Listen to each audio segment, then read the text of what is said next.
Fireside Chat 11, on the Unemployment Census, November 14, 1937, Franklin D. Roosevelt, President of the United States, 1933 to 1945. Transcript: I am appealing to the people of America tonight to help in carrying out a task that is important to them and to their government. It is a part, but an essential part, of the greater task of finding jobs for willing workers who are idle through no fault of their own, of finding more work for those who are insufficiently employed, and of surveying the needs of workers and industry to see if we can find the basis of a better long-range plan of re-employment than we have now. Enforced idleness, embracing any considerable portion of our people, in a nation of such wealth and natural opportunity, is a paradox that challenges our ingenuity. Unemployment is one of the bitter and galling problems that now afflicts mankind. It has been with us, in a measure, since the beginning of our industrial era. It has been increased by the complexity of business and industry, and it has been made more acute by the Depression. It has made necessary the expenditure of billions of dollars for relief and for publicly created work. It has delayed the balancing of our national budget, and increased the tax burden of all our people. In addition to the problem faced by the national government, our states and local governments have been sorely pressed to meet the increased load resulting from unemployment. It is a problem of every civilized nation, not ours alone. It has been solved in some countries by starting huge armament programs, but we Americans do not want to solve it that way. Nevertheless, as a nation we adopted the policy that no unemployed man or woman can be permitted to starve for lack of aid. That is still our policy, but the situation calls for a permanent cure and not just a temporary one. Unemployment relief is, of course, not the permanent cure. The permanent cure lies in finding suitable jobs in industry and agriculture for all willing workers. It involves cooperative effort and planning which will lead to the absorption of this unused manpower in private industry. Such planning calls for facts which we do not now possess. Such planning applies not only to workers but to the employers in industry, because it involves trying to get rid of what we call the peaks and valleys of employment and unemployment. Trying with the help of industry to plan against producing more goods one year than people can or will consume, and cutting production drastically the following year with a resulting layoff of hundreds of thousands of workers. That is a long and difficult problem to find the answer to, and it may take many efforts in the coming years to find the right answer. But in the meantime, we need more facts. For several years varying estimates of the extent of unemployment have been made. Valuable as some of these estimates have been in providing us an approximation of the extent of unemployment, they have not provided us with sufficient factual data on which to base a comprehensive re-employment program. During this coming week we are going to strive to get such facts. We are going to conduct a nationwide census of the unemployed and the partly unemployed, and we are going to conduct it in the genuinely democratic American way. This is to be a wholly voluntary census. We are going to hold the mirror up to ourselves and try to get, not only a true and honest reflection of our present unemployment conditions, but facts which will help us to plan constructively for the future. Only in a nation whose people are alert to their own self-interest, and alive to their responsibilities of citizenship, could such a voluntary plan succeed. I am confident that this great American undertaking will succeed. Every effort is being put forth to make all of our people understand and appreciate its significance, and I am sure you will all give it your helpful aid as you have in previous efforts aimed at national improvement, and through which our people have shown their capacity for self-government.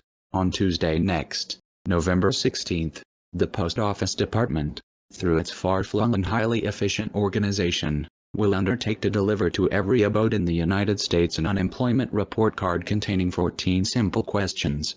The report card which the postman will leave at your door on Tuesday is a double postcard, larger than the customary card. It is addressed especially to those who are unemployed or partly unemployed, and who are able to work and are seeking work. This card contains a message to you from me, carrying the assurance that if you will give me all the facts, it will help us in planning for the benefit of those who need and want work and do not now have it. This message calls upon the unemployed and everyone else in this land to help make this census complete, honest and accurate. If all unemployed and partly unemployed persons, who are able to work and who are seeking work, will conscientiously fill out these cards and mail them just as they are, without stamp or envelope, by or before midnight November 20th, our nation will have real facts upon which to base a sound re-employment program. It is important for every unemployed person to understand that this report card is not an application for relief, nor registration for a job. This is purely and simply a fact-seeking census. When you receive this card, you will note that the 14 questions are designed to give this nation a wider basis of knowledge of its unemployment conditions than it has heretofore had. If our unemployed and partly unemployed wholeheartedly give the information sought in these 14 questions, we will know not only the extent of unemployment and partial unemployment, but we will know the geographical location of unemployment by states and communities. We will likewise be able to tell what age groups are most severely affected. But most important of all, we will know the work qualifications of the unemployed. We will know in what industries they are suited to function, and we will be equipped to determine what future industrial trends are most likely to absorb these idle workers. I think it is necessary to emphasize that only those unemployed, or partly unemployed, who are able to work, and who are seeking work, should fill out these cards. All others may disregard them. But I appeal to all of you who are employed today to enlist as good neighbors to those who are unemployed in your communities and who may need help in filling out their cards properly and promptly. They may need the stimulus of your cooperation, to recognize the importance of this national effort to help them. I think this neighborly cooperation will be very helpful in dispelling from the minds of the unemployed all fear that the information sought in this census is to be used for any purpose other than helpfulness.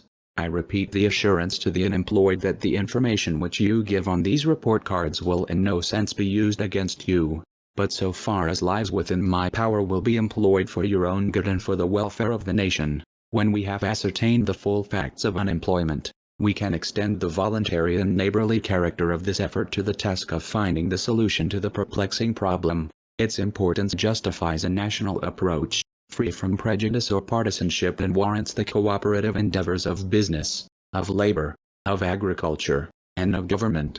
I am confident that this nation of ours has the genius to reorder its affairs, and possesses the physical resources to make it possible for everyone, young or old, to enjoy the opportunity to work and earn. There is neither logic nor necessity for 1/3 of our population to have less of the needs of modern life than make for decent living. Our national purchasing power is the soil from which comes all our prosperity. The steady flow of wages to our millions of workers is essential if the products of our industry and of our farmers are to be consumed. Our far-sighted industrial leaders now recognize that a very substantial share of corporate earnings must be paid out in wages, or the soil from which these industries grow will soon become impoverished.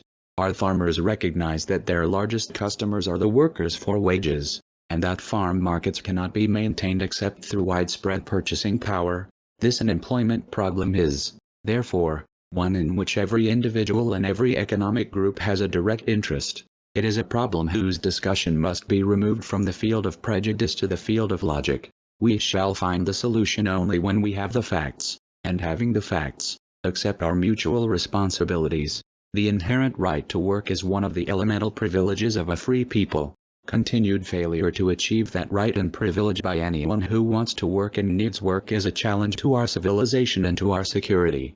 Endowed, as our nation is, with abundant physical resources, and inspired as it should be with the high purpose to make those resources and opportunities available for the enjoyment of all, we approach this problem of re-employment with the real hope of finding a better answer than we have now.